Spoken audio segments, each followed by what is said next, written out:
శ్రీమాత్రే నమ. జయ గురు దత్తాత్రేయ నమ. ఈ వీడియోలో మనం కర్కాటక రాశి వారికి ఫిబ్రవరి 3వ తారీఖున అశ్విని నక్షత్రం నుంచి. Hi, my name is Gautam and I actually stay in Malkajgiri itself. I had this back pain. It's been 1.5 years. I have tried many treatments like chiropathy, oil massage, physiotherapy especially, but it didn't work out as much like what I expected. I strongly suggest homeopathy. You people can carry on with the homeopathy. Area Malkajgiri and doctor name is Nageshwar and the clinic name is Neocare Homeopathy. Bharani నక్షత్రంలోకి మారబోతున్న గురుగ్రహ ప్రభావం కర్కాటక రాశి వారి మీద ఏ విధంగా ఉండబోతుంది అన్న విషయాన్ని మనం ఈ వీడియోలో పరిశీలించే ప్రయత్నం చేద్దాం. జాతకానికి ఒక జాతకం ఆర్థిక పరంగా ఆరోగ్యపరంగా రాణించాలన్నా, విద్యావంతుడు సంస్కారవంతుడు అవ్వాలన్నా కూడా జాతకంలో గురువు అనుకూలంగా బలంగా ఉండాలి.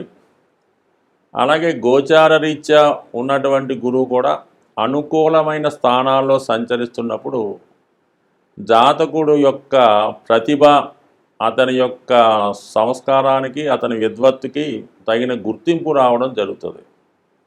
ఒక వివాహం జరగాలన్నా, సంతానం కలగాలన్నా, ఉద్యోగం చేయాలన్నా, ముఖ్యంగా ధనం సంపాదించాలన్నా కూడా గురుగ్రహ అనుగ్రహం తప్పనిసరిగా ఉండాలి.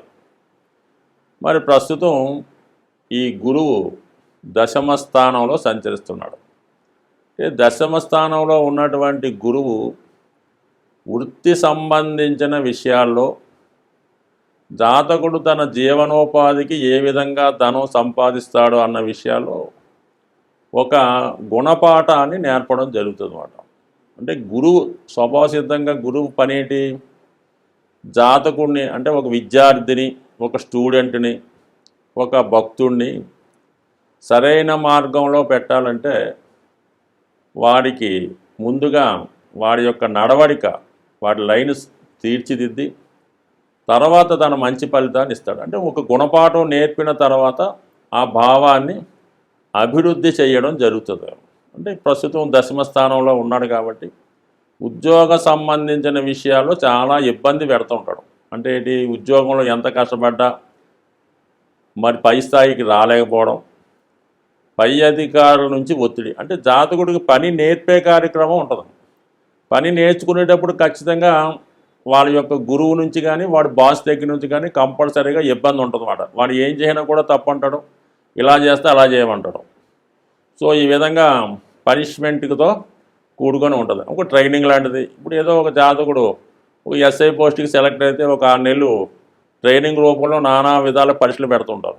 అది జాతకుడు తీర్చిదిద్ది ఒక క్రమశిక్షణతో కూడుకున్నటువంటి యోధుడిగా తయారు చేసే ప్రయత్నమే తప్ప వాడేదో ఉద్యోగంలో సెలెక్ట్ అయ్యాడు కాబట్టి వాడి మీద కోపంతో నానా రకాలుగా ఇబ్బంది పెడితే వీడు పోతాడులే అన్న ఉద్దేశం అయితే కాదు కదా. సో ఆ విధంగానే గురువు అనేక రకాల పరీక్షల తర్వాత జాతకుడికి అర్హతకు తగినటువంటి పదవి ఇవ్వడం జరుగుతుంది. మరి గురువు మొన్నటి వరకు కేతు నక్షత్రంలో ఉండడం వల్ల వృత్తిలో సరైనటువంటి స్టెబిలిటీ లేకపోవడం, సరైనటువంటి ఇంట్రెస్ట్ లేకపోవడం జరిగింది. ఎప్పుడైతే శుక్రగ్రహ నక్షత్రంలోకి మారుతున్నాడో ఫిబ్రవరి 3 నుంచి జాతకుడికి ముఖ్యంగా ఏంటంటే ఇన్కమ్ సోర్స్ పెరుగుతుంది అన్నమాట. అలాగే జాతకుడికి వృత్తిలో కంఫర్ట్స్ పెరుగుతాయి. అంటే అతను ఉన్నటువంటి పనిచేస్తున్నటువంటి ఆఫీసు చాలా ఆధునిక సౌకర్యాలతో ఏసీ గీసి పెట్టడం జరుగుతుంది. జాతకుడు ఉపయోగానికి వాహనం ఇవ్వడం జరుగుతుంది. ఇతర అసిస్టెంట్లు ఉంటారు. ఆ విధంగా ఉద్యోగపరంగా అభివృద్ధి, ఆదాయం పెరగడం జరుగుతుంది. అంటే ఇక్కడ ఏంటంటే గురువు శుక్రుని యొక్క ఫలితాలు ఇవ్వడం జరుగుతుంది. గురువు ఏదైనా ఇవ్వడమే అతని యొక్క పని. ఏ ద్వారా అనేది శుక్రుడి ద్వారా ఇవ్వడం జరుగుతుంది. మరి శుక్రుడు ఈ రాశి వారికి చతుర్థ లాభాధిపతి. లాభస్థానం అంటే వృత్తికి ధనస్థానం, అంటే దశమానికి 2వ స్థానం, 11వ స్థానం కాబట్టి వృత్తిలో ఆదాయం పెరుగుతుంది. చతుర్థం విద్య, కంఫర్ట్సు, మాతృ సౌఖ్యం, వాహనం, జీవితంలో సంతోషంగా ఆనందంగా ఉండడం అన్నది చతుర్థ భావ ఫలితాలు. అటువంటి చతుర్థ భావ ఫలితాలు లాభభావ ఫలితాలు జాతకుడికి ఇవ్వడం జరుగుతుంది. జాతకుడు ప్రయత్నపూర్వకంగా ఒక గృహాన్ని కానీ వాహనాన్ని కానీ సమకూర్చుకునే అవకాశం ఉన్నది. సో మరి ప్రయత్నం చేస్తే ఖచ్చితంగా ఏర్పడుతుంది. అయితే శుక్రుడు మరి ప్రస్తుతం 6వ భావంలో సంచరిస్తున్నాడు. దానివలన ఏంటంటే ఒక విధంగా అధికారంలో ఉన్నటువంటి స్త్రీలతో విరోధం వచ్చే అవకాశం ఉన్నది. లేదా మీకు తండ్రి తరపు బంధువుల యొక్క స్త్రీలతో విరోధం వచ్చే అవకాశం ఉన్నది. అలాగే ఆధ్యాత్మిక రంగంలో గురు సమానులైనటువంటి స్త్రీలతో విరోధం వచ్చే అవకాశం ఉన్నది.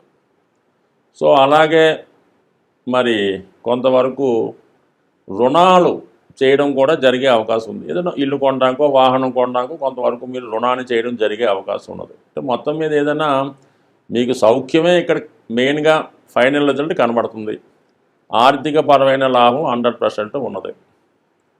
సో గురువు మరి కుజుడితో ఫలితం కూడా ఇవ్వాలిగా, కుజుడు రాశిలో ఉన్నందుకు. అంటే ఇక్కడ గురువు ఏం చేస్తున్నాడు, మనకి గురువు ఫలితాలతో పాటు శుక్రుని ఫలితాలతో పాటు కుజుడు ఫలితాలు ఈ 3 కలిపి ఇవ్వడం జరుగుతూ ఉంటుందన్నమాట. సో ఇది కంపల్సరీగా జాతకుడికి 7వ స్థానంలో కుజుడు ఉచ్చ స్థాయిలో ఉన్నాడు. అంటే ఒక విధంగా జాతకుడికి కుజుడు ద్వారా రుచిక మహాపురుష యోగం అనే పంచమహాపురుష యోగం ఏర్పడింది. సో ఈ కారణం వల్ల జాతకుడు ధైర్యవంతుడై తన యొక్క విద్వత్తుని తన యొక్క టాలెంట్ని నిరూపించుకునే అవకాశం ఉంటుంది.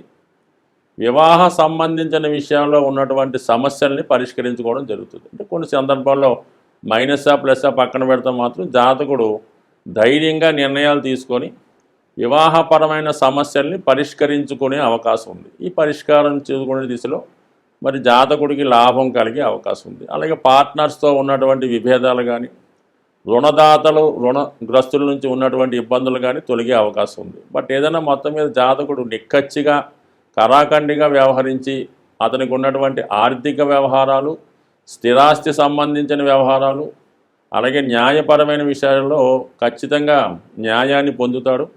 చికాకుల నుంచి బయటపడే అవకాశం కూడా ఉంది. సో ఏదైనా మరి గురువు ఈ శుక్రగ్రహ నక్షత్రంలోకి వెళ్ళడం వల్ల ఈ కర్కాటక రాశిలో ఉన్నటువంటి స్త్రీలకి చాలా అనుకూలమైన ఫలితాలు రావడం జరుగుతుంది.